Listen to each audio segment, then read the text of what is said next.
In this video, we're going to be replacing the front passenger side axle shaft on this 2005 Honda Element. To remove our wheel, it's going to be a 19mm socket. I'll take our wheel off now.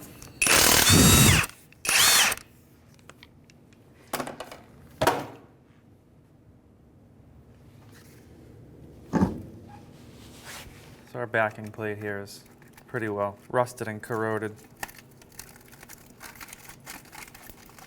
We're just going to make it go away.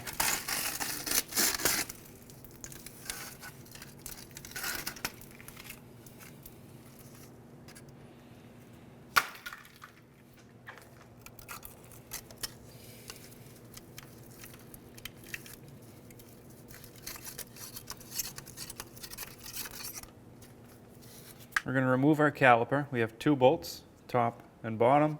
They're going to be 14mm.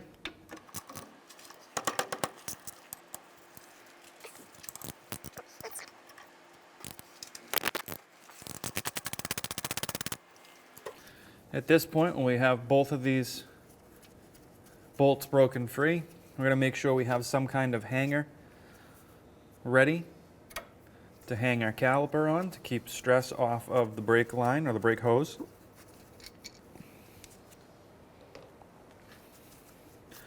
Sometimes these calipers will come right off the brakes. Sometimes you'll need to get in here and pry them off.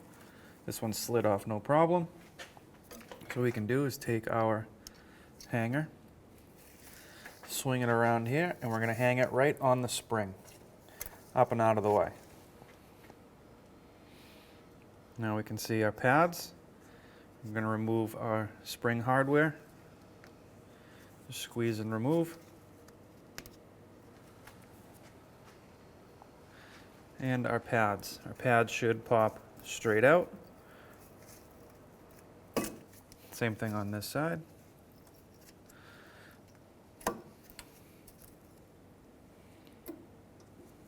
Now to remove our caliper, we have two bolts on the back.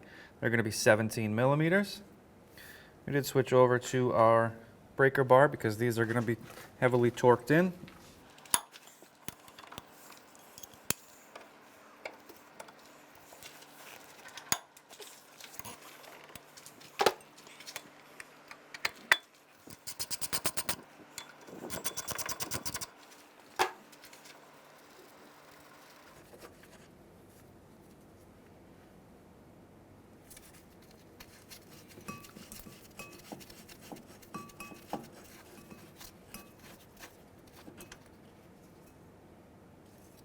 Now at this point, we can remove our caliper bracket and set that aside. So now the only thing holding our rotor in place would typically be two screws, Phillips screws. We have one missing. We do have one still here. We're going to use an impact driver here to try and break that screw free. Just going to see if it will turn by itself, and it won't. So as you hit this, it's going to turn that Phillips screw, hopefully breaking it free. There we go.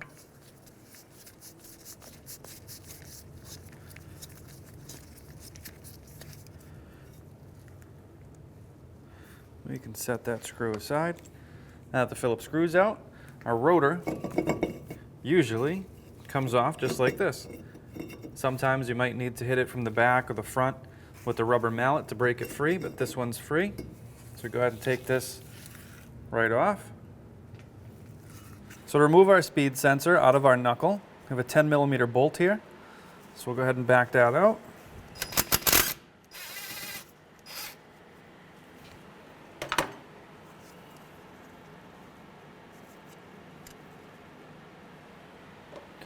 Now, while removing your speed sensor, be very careful.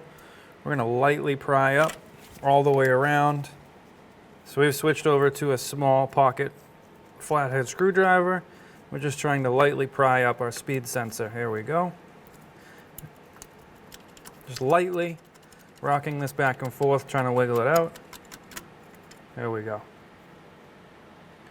We can set this aside and move straight back. We have our wiring clipped into a bracket here. I'm going to use a panel tool, try and clip that, or press this clip rather, and push it out.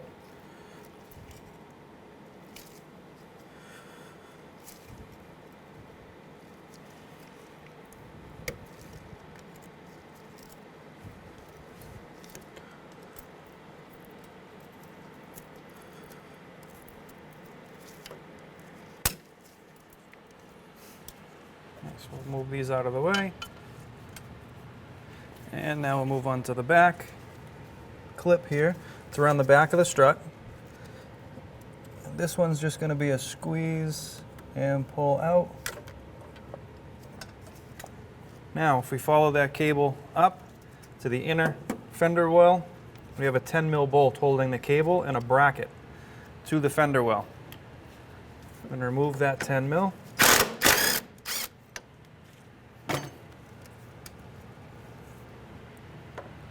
And now what we should have access to is our plug. All right. So on the vehicle side of this plug, we're going to press down that tab and we're going to separate the vehicle side from the bracket and cable side. Just trying to do this so you can see it.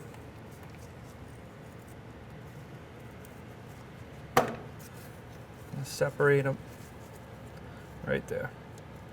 So now you'll have the bracket, the cable, and your speed sensor. Now underneath on our ball joint and our lower control arm here, it's going to be another point holding in our knuckle. We have a cotter pin on our castle nut. So our cotter pin typically is folded over. This one's straight out. So at this point, we're just going to try and force it back through and pull it out.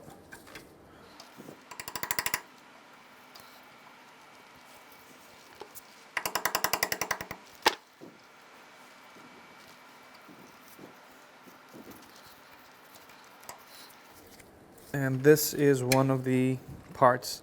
This cotter pin here will definitely be replacing. Anytime you pull one out, you definitely want to replace it with a new one.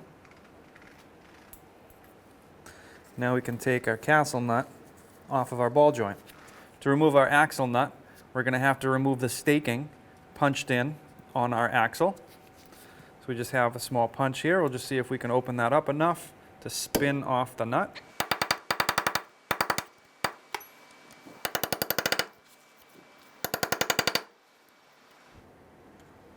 Now all you want here is just enough to get that nut spinning. You don't need to make this perfect. This is also another one of these parts that you want to replace after removing is your axle nut. From here, we'll use a 36 millimeter socket on an impact to back that off. We're not going to take it all the way out just yet. But just to show you,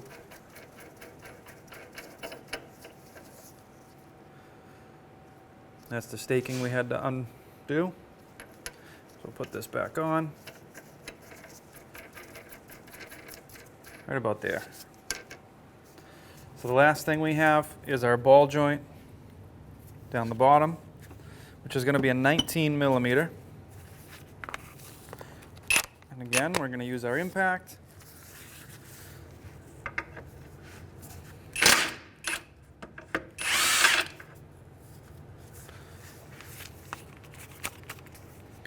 And there's our castle nut. Now on our castle nut, we're actually going to take it and flip it backwards, spin it back on a couple of threads, and now what we can do is take a hammer and hit the ball joint from the bottom on the castle nut, not doing any damage to the ball joint itself. So now we have our two top bolts here holding our knuckle to our strut. The bolt head side is going to be a 19, and the nut side is going to be a 22.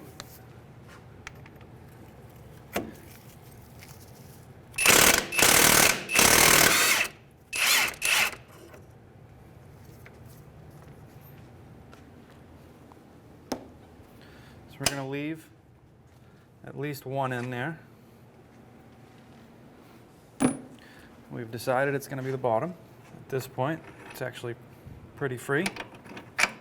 So from here, what we can do is take a small pry bar and we can pry our knuckle away from the strut. Before we do that completely, now we can remove our bottom bolt.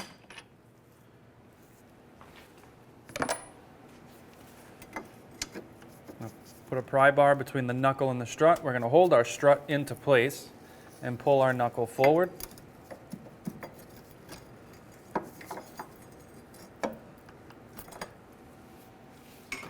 One thing to take note of is you don't want to go too far forward if your axle is following.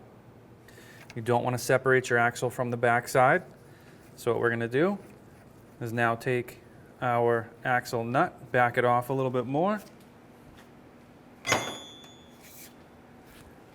Give this a couple of taps, see if we can seat and push our axle backwards. Okay. I'm going to keep working that axle backwards until it comes out of the knuckle freely.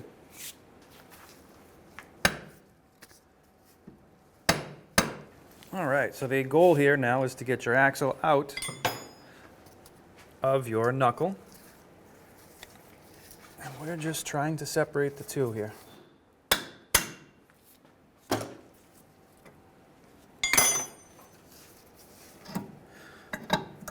Okay, once we have the axle free of the knuckle, I'm just going to pull it aside.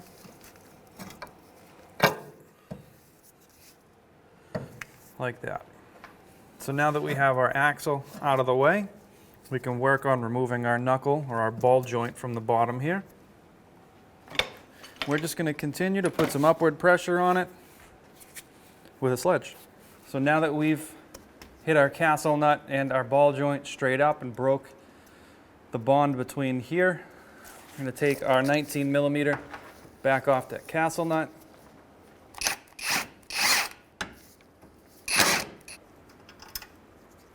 Okay, from here, we're going to move up top. We're going to take out that bolt that we just put in there. We're going to remove our knuckle, pull it out of the strut. We're going to lift out of the control arm. Okay, so now we can lift our axle shaft out. On our inner spline, we're going to put just a little bit of grease in a few spots. Make sure that our snap ring is facing downward and pressed down. Now we can take our new axle shaft, we're going to slide it into position. We're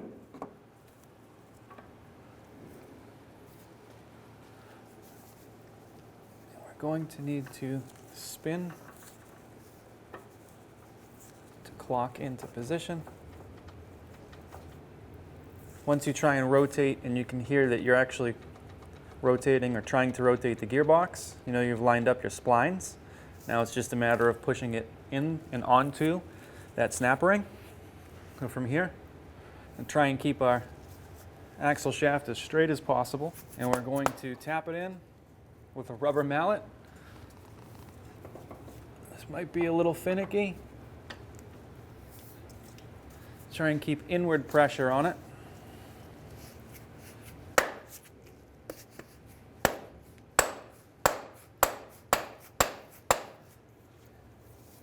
Once you get it past that snap ring, just take a look underneath and make sure the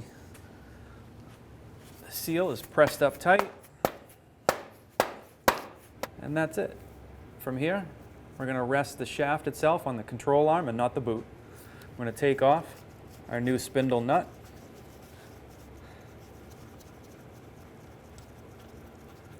On the end of our axle splines here that go into the hub, or the knuckle, we're going to put a little bit of grease on those splines.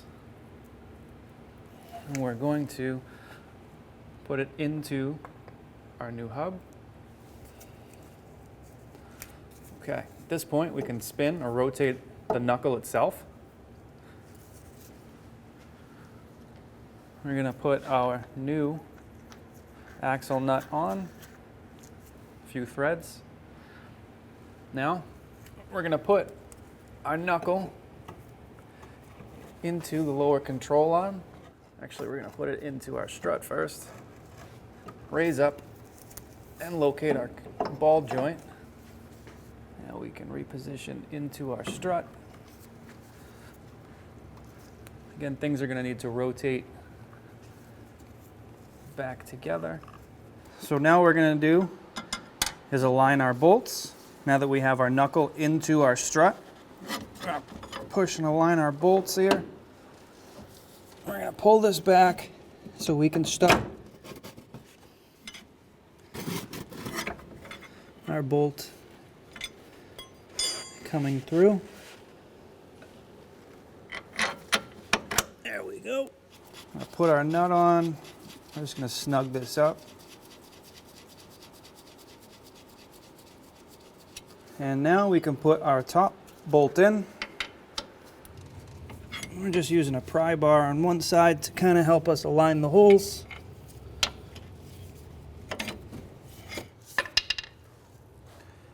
And thread on our nut. And we're going to thread on our castle nut. All right, so our ball joint, castle nut, is going to be torqued down to 50 foot-pounds. And we're going to slowly creep up on this because we need to make sure that the cutouts on our castle nut line up to the hole in the ball joint stud so we can put our cotter pin through.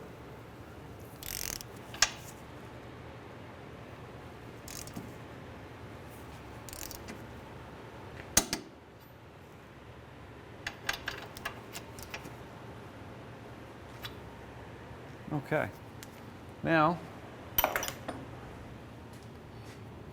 we can take our cotter pin, feed it straight through,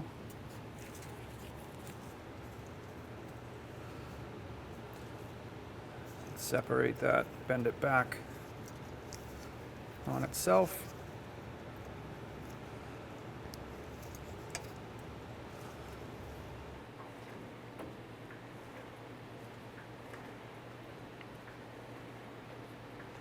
Now with our suspension under load, we're going to tighten down our two strut to knuckle bolts. It's going to be a 19 on one side, a 22 on the other. We're going to torque them down to 116 foot-pounds.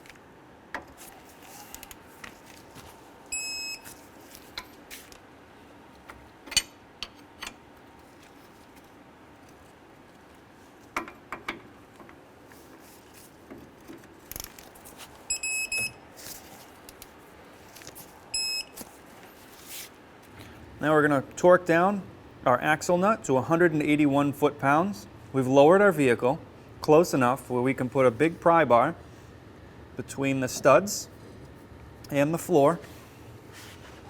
And with the 36 millimeter, we'll torque it down. That should stop the rotation.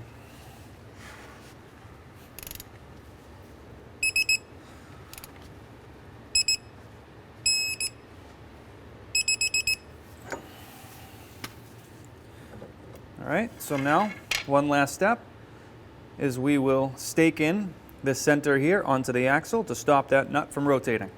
So now what we're going to do is we're going to stake down our axle nut into our axle, but to make it a little bit easier, we're going to use the handle of the hammer and rotate that stake point up and down. So we're just punching straight down.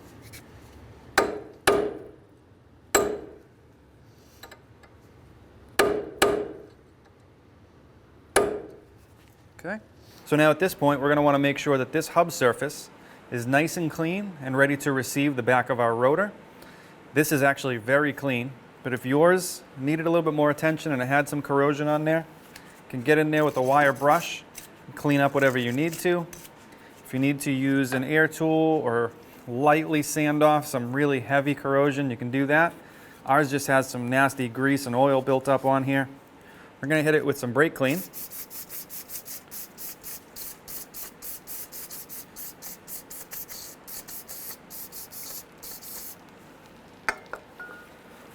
Just give it a quick little dry, because what we're going to do from here is hit it with some anti-seize.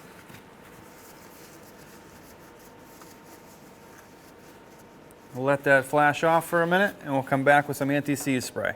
So now we're going to use some anti-seize, but we're going to use it in an aerosol form.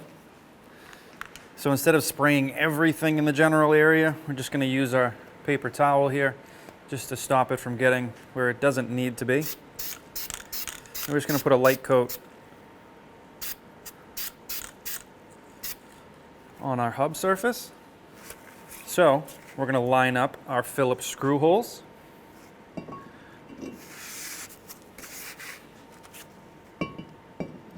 We're going to put it in place. And for this vehicle specifically, we only had one Phillips screw in our old rotor, so we're going to replace the one screw. So we're going to push our rotor in nice and tight. We're going to pick one of the two and put our Phillips screw in.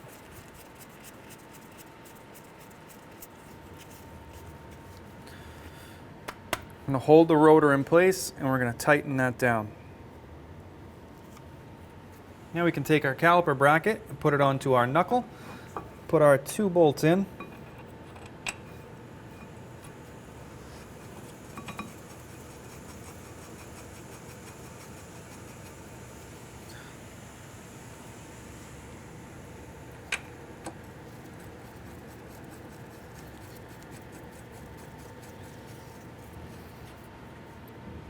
And again, these are going to be 17 millimeters. We're just going to snug these up, and we're going to come back and torque them down.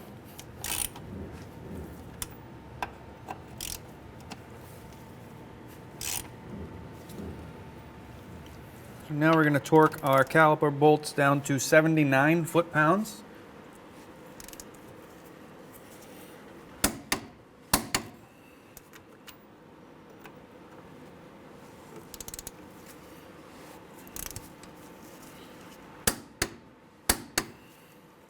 Now that our caliper bracket is torqued down, we can install our brake pads.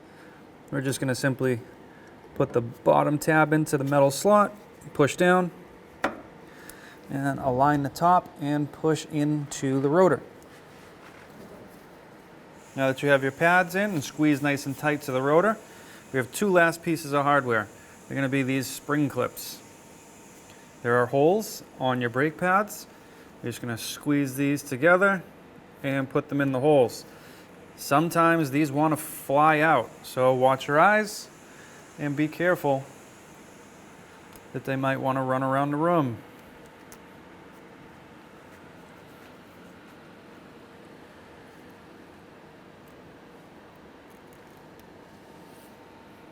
Okay, now our caliper has a piston inside that squeezes our brake pads. Our brake pads were a little thinner, they were used, so the piston is set out far enough where it needed to make contact. Our new pads are a little thicker, so we're going to have to push this piston back just a little bit more. We're going to use this compression tool to do that. You can use a C-clamp with a couple old pads or an old pad. The idea here is just to push this piston back into this area here as flat as possible, not at an angle.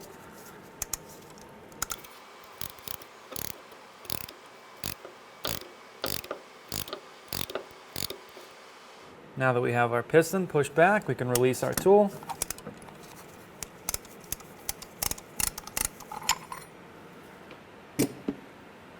And now we can take our caliper, put it on our pads. I'm going to take it off of the hanger.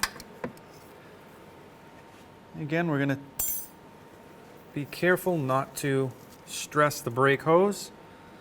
Slide it onto our pads and into position for our bolts on the pins.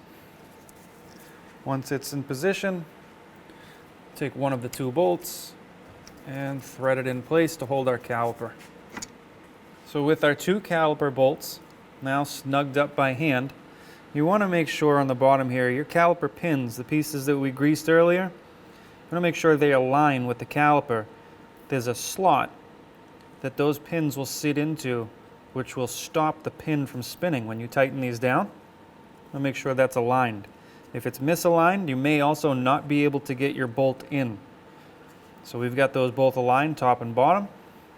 And now, with our 14mm socket, we can tighten these down to 25 foot-pounds.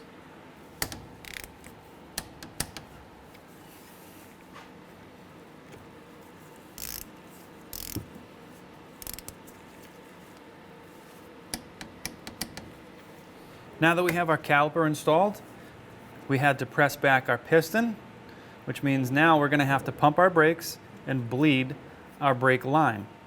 We want to make sure we didn't introduce any air or anything into that line. Typically when you do this, you won't introduce any air because you haven't opened a line, but you have moved fluid far enough back where you want to make sure it's all the way forward and ready to go when you start and drive your vehicle. So to do this, we're going to use a 10mm socket. We're going to open up our bleeder screw. We're going to wait for some fluid to come out. We're going to look for no hesitation, no break, and no air bubbles in that line. Once we get that, we can close this back up, go up top of the vehicle, check our brake fluid level. We want to make sure that it's full to where it needs to be. If we need to add any, we'll go ahead and do that. So now, with a 10mm, we'll open this up.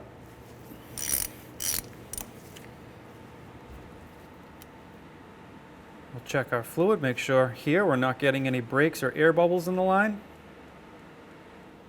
Looks pretty good. We'll go ahead and close it up and tighten it down. And again, once you're done with this step, you're going to want to go up top, check your brake fluid level, and if you're low, go ahead and add some. And one thing I like to do now that you've released some brake fluid out of here, is go ahead and hit it with some brake clean. Clean up any residual brake fluid that there may have been. What this will do is once this is dried up, it'll let you know if you have any leaks, because then you'll see a wet area. If you have any leaks, go ahead and address them. So now we can install our wheel.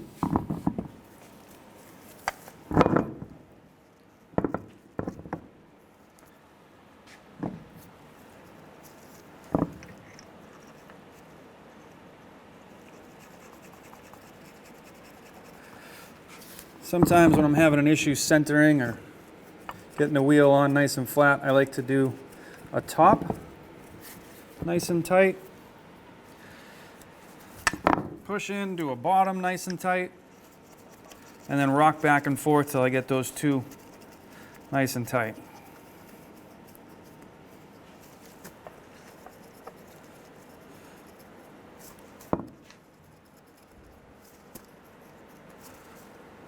And that usually helps me get a wheel nice and flat. All right, now we can do the other ones. Come in here with our 19mm. Just snug these up.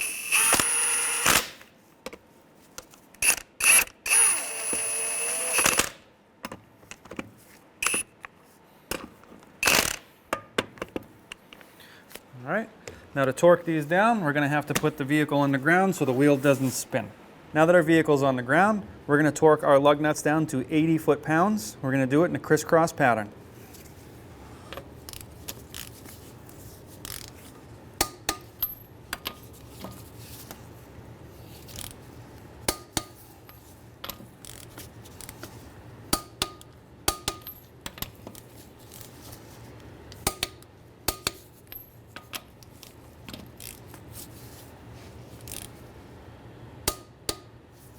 And then sometimes, if you really feel the need to, you can run around a second time just to make sure.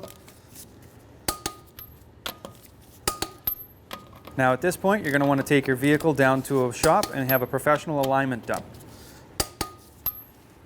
That's it. When only the best will do, demand TRQ. The only company that lets you view before you do. TRQ is committed to offering the highest quality aftermarket auto parts that are engineered for peace of mind. Thanks for using and viewing with TRQ.